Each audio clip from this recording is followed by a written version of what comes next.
High, আমি Arunima from crafty cloud. চলে এসেছি আবার নতুন একটি ভিডিও নিয়ে।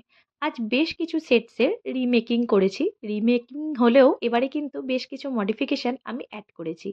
এই বাটারফ্লাইটা সেই তোমাদের খুব প্রিয় একটি সেট, যেটার ভিডিওতে তোমরা অনেকে প্রচুর ভালোবাসা দিয়েছো। তাই এবার একটু চেষ্টা করলাম একবারে সেম টু সেম না করে এনগ্রেভড টেক্সচার আনার। পুরো লুকটা কেমন লাগছে সেটা অবশ্যই শেষ পর্যন্ত দেখলে তোমরা জানতে পারবে। আজকে ভিডিওতে আলোর সমস্যা একটু হবে, কারণ সারাটা দিন তো মেঘলা বৃষ্টি ভেজা ভেজা করেই কেটে গেল। আমার যেন তো পার্সোনালি মেঘলা দিন একদম পছন্দ নয়। তোমাদের কার কার পছন্দ তোমরা কমেন্ট করে জানিও। তোমরা অনেকেই বলো আমি ক্লের এই স্ট্রাকচারগুলো কিভাবে বানাই তার একটা ভিডিও করতে, কিন্তু সত্যি কথা বলতে এমনি কাজ করলে ১ ঘন্টায় যে পরিমাণ কাজ উঠে যায়, ভিডিও করলে একটা কাজ করতেই ৩ ঘন্টা সময় লেগে যায়।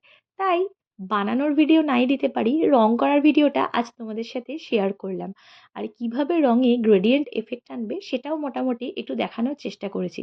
যদিও রং ব্যাপারটা ভীষণভাবে প্র্যাকটিসের, যে যত প্র্যাকটিস করবে তার হাত ততই খুলবে। আর যেখানে আমি নিজেই এখনো শিখছি, আমি আর তোমাদেরকে কী বা টিপস দিতে পারি।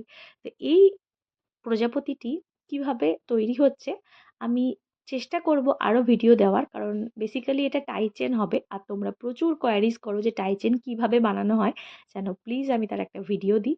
তো অবশ্যই তোমরা সাথে থেকো এর পরের পড়বে, কারণ আমি যখন ট্যাসেল অ্যাড করব আমি অবশ্যই তোমাদের সাথে শেয়ার করব যে টাই চেন কীভাবে বানানো হয় যে কোনো লকেট থেকে। কেমন লাগলো তোমরা জানিও। দেখা হচ্ছে খুব শীঘ্রই আগামী পর্বে। সবাই ততক্ষণ সঙ্গে থেকো।